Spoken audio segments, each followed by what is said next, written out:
Hi guys, welcome back to my YouTube channel. അപ്പോൾ ഞാൻ ഇന്ന് പറയാൻ പോകുന്നത് വേറൊരു കാര്യം കേട്ടോ. നമ്മൾ ഒരു ജോലിക്ക് പോയി ഒരു എന്താ പറയുക, ഞങ്ങൾ ഇടുക്കിക്കാർക്ക് പൊതുവേ ഒരു സ്വഭാവമുണ്ട് കേട്ടോ. നമുക്ക് ഇടുക്കിക്കാരെ എല്ലാവരും ഞാൻ അടക്കി പറയുകയല്ല കേട്ടോ, ഞാൻ എന്നെ മാത്രം കേട്ടോ അടക്കി പറയുന്നുള്ളൂ. വേറെ ഒന്നുമല്ല, ഞാൻ ആരെന്നെ പറഞ്ഞാലും വിശ്വസിക്കും കേട്ടോ. എന്ത് കള്ളത്തരം പറഞ്ഞാലോ എന്ത് കാണിച്ചാലും ഞാൻ വിശ്വസിക്കും. അങ്ങനെ എനിക്ക് കുറേ ചതികൾ പറ്റിയിട്ടുണ്ട് കേട്ടോ. ഞാൻ പറ്റിക്കപ്പെടുക എന്നൊക്കെ പറയുകയല്ലേ. അപ്പം ഞങ്ങളെല്ലാവരും സ്വാഭാവികമായിട്ടും ഞങ്ങൾ എന്താ പറയുക, വീട്ടിലെ എല്ലാവരെയും പെട്ടെന്ന് പറ്റിക്കാനൊക്കെ എളുപ്പമുള്ള ആൾക്കാരാണ്. കാരണം ഞങ്ങൾ എന്താ പറയുക, എല്ലാ മനുഷ്യരെയും അങ്ങോട്ട് അമിതമായി വിശ്വസിക്കും. എല്ലാവരും നല്ല ആൾക്കാരാണെന്നൊക്കെ വിശ്വസിക്കുന്ന ആൾക്കാരായതുകൊണ്ട് നമുക്കൊരുപാട് തെറ്റുകൾ പറ്റാറുണ്ട് കേട്ടോ.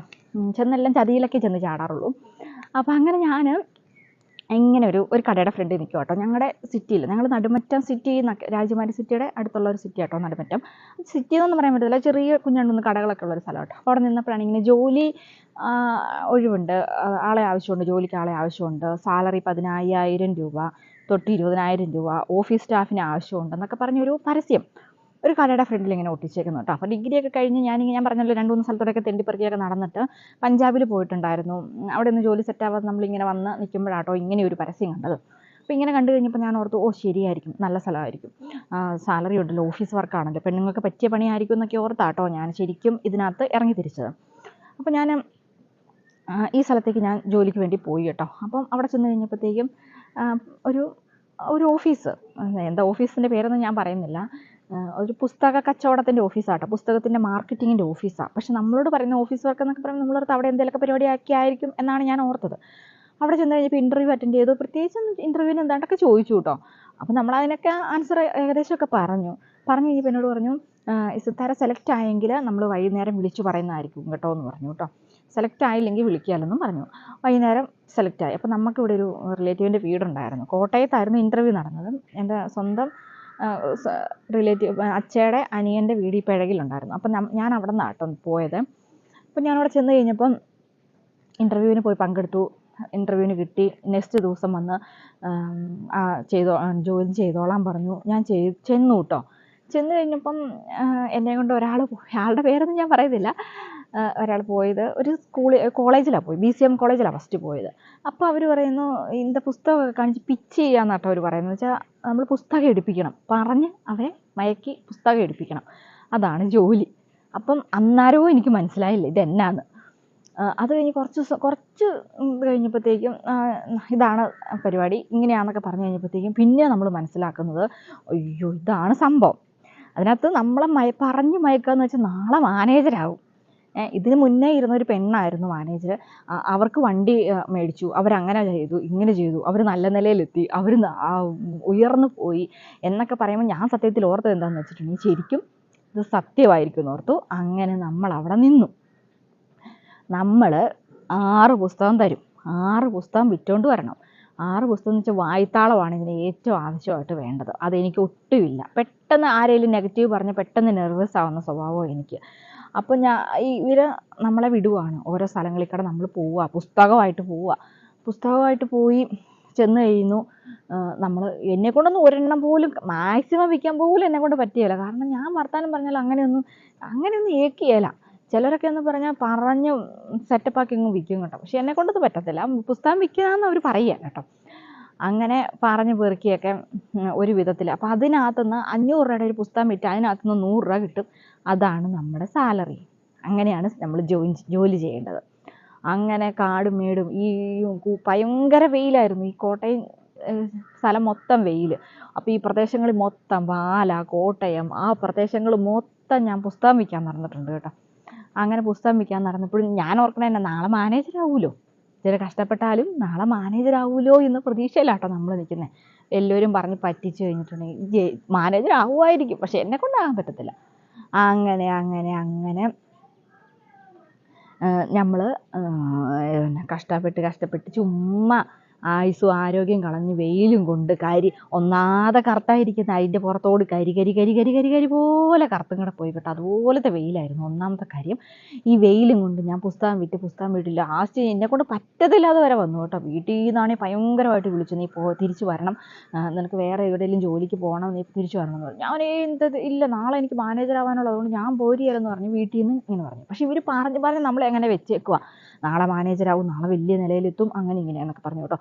അപ്പോൾ ഇതെല്ലാം സത്യമാണെന്നാണ് ഞാൻ ഓർത്തുകൊണ്ടിരിക്കുന്നത്. നാളെ ആവൂലോ, മാനേജർ ആവൂലോ എന്ന് ഓർത്തുകൊണ്ടാണ് നടക്കുന്നത്. ഇതൊന്നും നടന്നൊന്നുമില്ല. കുറച്ച് കഴിഞ്ഞപ്പോഴത്തേക്കും ഞാൻ പരിപാടി നിർത്തി പോരാന്ന് വെച്ചു കേട്ടോ. പോവാന്ന് പറഞ്ഞു കഴിഞ്ഞപ്പോഴത്തേക്കും എന്നെ പൈസയുടെ പ്രശ്നമാണ്, ജോലിക്ക് ഞാൻ നിൽക്കുകയല്ലെന്ന് കണ്ടു കഴിഞ്ഞപ്പോൾ അവർ പറഞ്ഞു അന്ന് ഒരു 2000 രൂപയും കൂടെ തരാം, അതുകൊണ്ട് വീട്ടിൽ കൊണ്ട് കൊടുക്ക്. അപ്പോഴത്തേക്കും അവർ 2000 രൂപ കൊടുക്കാനുണ്ടല്ലോ എന്ന് പറഞ്ഞ് നമ്മൾ പിന്നെ തിരിച്ച് ചെല്ലുമല്ലോ. അപ്പോൾ അങ്ങനെ പറഞ്ഞു. അത് കഴിഞ്ഞപ്പോഴത്തേക്കും ഞാൻ വേറെ പോയി സ്ഥലത്ത് ജോലിക്ക് കയറി കേട്ടോ. വേറെ സ്ഥലത്ത് പോയി ജോലിക്ക് കയറിയപ്പോൾ അവർക്ക് മനസ്സിലായി ഇത് കിട്ടിയല്ലെന്ന് മനസ്സിലായി പൈസയെ. അപ്പോൾ അവർ പറഞ്ഞു ഞാൻ തന്ന പൈസ അങ്ങ് തന്നേക്കാവോ എന്ന് ചോദിച്ചു കേട്ടോ. എന്നിട്ട് ഞാൻ സംഭവം ഞാൻ തിരിച്ചും കൊടുത്ത് പരിപാടി ഒഴിവാക്കി പോയിട്ടോ. ഞാൻ പറഞ്ഞതെന്ന് വെച്ചിട്ടുണ്ടെങ്കിൽ നമ്മൾ ഈ ജോലി എന്ന് കേൾക്കുമ്പം ഒരുപാട് ജോലി ആഗ്രഹിക്കുന്ന ആൾക്കാരുണ്ട്. അത് ചിലപ്പോൾ നല്ല ജോലി ആയിരിക്കും, പക്ഷേ നമ്മളെപ്പോലുള്ള ഒരു പെൺകുട്ടികൾക്ക് അത് പറ്റുന്ന ജോലിയല്ല അങ്ങനത്തെ ഒന്നും. ഞാൻ പലപ്പോഴും നമ്മൾ പല വീടുകൾക്കിടെയാണ് നമ്മൾ ചെല്ലുന്നത്. വീടുകൾക്കിടെ ചെന്ന് കഴിയുമ്പോൾ ചിലപ്പം ചില ആൾക്കാർ നമ്മളെ ഇറക്കി വിടും, ഇറങ്ങി പോകാൻ പറയും. പട്ടി ഓടിച്ച ഘട്ടം എനിക്ക് ഉണ്ടായിട്ടുണ്ട്. ഞാനൊരു വീട്ടിൽ കയറി ചെന്ന് കഴിഞ്ഞപ്പോൾ ഒരു പട്ടി ഇറങ്ങി വന്ന് നിൽക്കുക. അപ്പം ആ വീട്ടിൽ ആരുമില്ല. എന്നിട്ട് ഞാൻ ആ വീട്ടിലൊക്കെ കയറി ചെന്ന് കഴിഞ്ഞപ്പോഴത്തേക്കും അപ്പോൾ അവിടെ ആളുണ്ടെന്ന് ഓർത്താണ് നമ്മൾ ചെല്ലുന്നത്. ഗേറ്റ് തുറന്ന് കയറി ചെന്നപ്പോഴത്തേക്കും പട്ടി ഓടി വന്നു. ഞാൻ അനങ്ങിയ പട്ടി എന്നെ കടിക്കും. ഞാൻ എൻ്റെ സർവ്വ ആരോഗ്യം എടുത്ത് ഒരൊറ്റ ഓട്ടം വെച്ച് കൊടുത്തിട്ട് ആ ഗേറ്റ് അടച്ചിട്ട് ഞാൻ ഇറങ്ങിപ്പോരും കേട്ടോ ചെയ്തത്. പക്ഷേ എനിക്കിഷ്ടം, ഞാൻ എൻജോയ് ചെയ്ത കുറച്ച് കാര്യങ്ങളുണ്ടായിരുന്നു കേട്ടോ. എനിക്ക് പോലീസുകാരെ ഭയങ്കര ഇഷ്ടമാണ്. പോലീസുകാരെന്ന് വെച്ചിട്ടുണ്ടെങ്കിൽ എനിക്കൊരു പോലീസുകാരി ആവാനായിരുന്നു ഇഷ്ടം. അതുപോലെ തന്നെ എനിക്ക് അവരെ ഭയങ്കര ബഹുമാനമാണ്, ഭയങ്കര ഇഷ്ടമാണ്. ഞാൻ പാലാ പോലീസ് സ്റ്റേഷനിൽ കൂടെ പോയിട്ടുണ്ട്, കോട്ടയത്ത് പോയിട്ടുണ്ട്. ഇതെല്ലാം പുസ്തകം വിൽക്കാനാട്ടോ പോയേക്കുന്നത്. പാലാ ജയിലിൽ ഞാൻ ആദ്യമായിട്ട് പോയിട്ടുണ്ട് കേട്ടോ. അപ്പോൾ എല്ലാവരും ഓർക്കും പാലാ ജയിലിൽ എന്തിനാണ് പോയെന്നല്ലേ. അപ്പോൾ എനിക്കിത് കണ്ടപ്പോൾ ഒരു കൗതുകം തോന്നിയതുകൊണ്ട് ഞാൻ അവിടുത്തെ ആ ചെറിയൊരു കിളിവാതിലിൽ ഇങ്ങനെ മുട്ടിയിട്ട് ഞാൻ ചോദിച്ചു, സാറേ സൂപ്രണ്ടാണോയെന്നൊന്നും എനിക്കറിയത്തില്ല അതിൻ്റെ ഉള്ളിലിരിക്കുന്നത്, സൂപ്രണ്ട് സാറിനെ എനിക്കൊന്ന് കാണാൻ പറ്റുമോ എന്ന് ചോദിച്ചു. അപ്പോൾ സാറ് പറഞ്ഞു ആരാന്ന്. ഞാൻ പറഞ്ഞു ഇങ്ങനെ ഈ പുസ്തകത്തിൻ്റെ മാർക്കറ്റിംഗ് കൊണ്ട് വന്നേക്കുന്നതാണെന്ന് പറഞ്ഞു. അപ്പോൾ ആ സാറ് അവിടെ ഒരു ഫിലിപ്പ് എന്ന് പറഞ്ഞൊരു സാറായിരുന്നു കേട്ടോ അവിടെ ഇരുന്ന്. സാറ് പറഞ്ഞ് കയറി പോരേന്ന് പറഞ്ഞ് ഞാൻ കയറി ചെന്നു. അവിടെ എല്ലാം ഒന്ന് കണ്ടു കേട്ടോ. എന്നാൽ എനിക്ക് അവരുമായിട്ട് ഭയങ്കര ഇഷ്ടമായതുകൊണ്ടാണ് കേട്ടോ, അല്ലാതെ വേറൊന്നുമല്ല. ഇപ്പോൾ എല്ലാവരും ഓർക്കും ഞാൻ എന്തെങ്കിലും കാണിച്ചാൽ ജയിലിൽ പോയതായിരിക്കും എന്നൊക്കെ. ജയിലിൻ്റെ ഉള്ളിലൊക്കെ ഒന്ന് ഞാൻ കയറി കണ്ടു കേട്ടോ. അപ്പോൾ ഇങ്ങനെ ആ സാർ എന്നെ ഓരോരുത്തരെ പരിചയപ്പെടുത്തി. ഇതിങ്ങനെ വിവാഹ തട്ടിപ്പിൽ വന്ന ആളാണ്, ഇതങ്ങനത്തെ ആളാണ്, ഇങ്ങനത്തെ ആളാണെന്നൊക്കെ പറഞ്ഞു. അപ്പോൾ ഞാൻ പറഞ്ഞു, എന്നോട് ചോദിച്ചു സിത്താരയ്ക്ക് ചായ വേണമെന്ന് ചോദിച്ചു. ഞാൻ പറഞ്ഞു ചായ ഒന്നും വേണ്ടെന്ന് പറഞ്ഞു. അപ്പോൾ സാറ് ചോദിച്ചു രാജകുമാരി എന്ന് വന്ന സിത്താരയ്ക്ക് എന്നെ ഒരു ഗ്ലാസ് ചായ കുടിച്ചാൽ എന്നാ കുഴപ്പമെന്ന് ചോദിച്ചു. അങ്ങനെയൊക്കെ ചോദിക്കുമ്പോഴേക്കും നമ്മൾ സാറിനോട് കുറേ നേരം വർത്താനമൊക്കെ പറഞ്ഞു കേട്ടോ. എന്നിട്ട് സാറെ ഞാൻ 2 പുസ്തകം എടുപ്പിച്ചു കേട്ടോ. അങ്ങനെ ഞാൻ എല്ലായിടത്തോടെയൊക്കെ കയറി. പക്ഷേ നമ്മൾ പല സ്ഥലത്തും ചെല്ലുമ്പോൾ നല്ലൊരു അഭിപ്രായമല്ല കേട്ടോ. എന്നിട്ടിപ്പം ഞാനിപ്പോൾ ഇവിടെ വേറെ സ്ഥലങ്ങളിൽ കൂടെ ചെന്ന് സ്റ്റേഷനിൽ കൂടെ ഇങ്ങനെ പുസ്തകം വിറ്റ് ചെന്ന് കഴിഞ്ഞപ്പോൾ എന്നോട് സാറ് പറഞ്ഞു, അതെ കൊച്ചേ, ഇങ്ങനെയൊക്കെ പോകുന്ന പിള്ളേരെ ഒന്നാമത്തെ കാര്യം എന്തെങ്കിലും കക്കാൻ നടക്കുക അല്ലെങ്കിൽ എന്തെങ്കിലും പിടിച്ചു പറിക്കാൻ നടക്കുക എന്നൊക്കെ ഓർത്ത് ഒരു മനുഷ്യനും അങ്ങോട്ടൊന്നും അടുപ്പിക്കുകയില്ല. അതുകൊണ്ട് നീ ഇതുകൂട്ട് വേഷക്കെട്ടിന് പോകാതെ നീ നിൻ്റെ കാര്യം നോക്കി വല്ല ജോലിക്കും പോകാൻ നോക്കുന്നത് എന്നോട് പല ആൾക്കാരും എന്നോട് പറഞ്ഞു കേട്ടോ. അങ്ങനെ നമ്മൾ ആ ഒരു ഫീൽഡ് വിട്ടു കേട്ടോ. അതിനേക്കാളും ഭേദം നമുക്ക് ശരിക്കും ഫുഡ് കഴിക്കാനുള്ള പൈസ ഈ പുസ്തകം വിറ്റാലേ കിട്ടത്തുള്ളൂ. ഫുഡ് കഴിക്കാതെയും ചിലപ്പോൾ വെള്ളം കുടിക്കാനൊന്നും നമ്മുടെ ഈ പൈസ കാണുന്നിരിക്കുകയില്ല. അപ്പോൾ അങ്ങനെ ബുദ്ധിമുട്ടി നമ്മളിങ്ങനെ കഷ്ടപ്പെട്ട് കിടന്നപ്പോൾ ഞാനൊരു സിവിൽ സ്റ്റേഷനിൽ ചെന്ന് കഴിഞ്ഞപ്പം എൻ്റെ കയ്യിലൊന്നും പൈസ ഒന്നുമില്ല. വണ്ടിക്കൂലിക്ക് അങ്ങോട്ട് ഇച്ചിരി പൈസ ഇല്ലെന്ന് എനിക്ക് തോന്നുന്നത്. അപ്പം നമ്മളിങ്ങനെ പുസ്തകം വിറ്റില്ല അന്നത്തെ ദിവസം.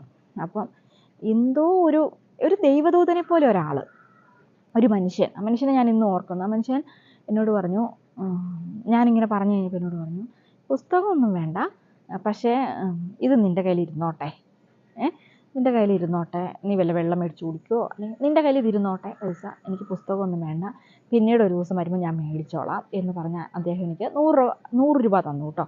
അപ്പോൾ ഞാൻ ആ പൈസ മേടിച്ച് കഴിഞ്ഞപ്പോൾ ഞാൻ ഓർത്തു എൻ്റെ കയ്യിൽ പൈസ ഇല്ല തിരിച്ചു പോരാനായിട്ടും ഒന്നും.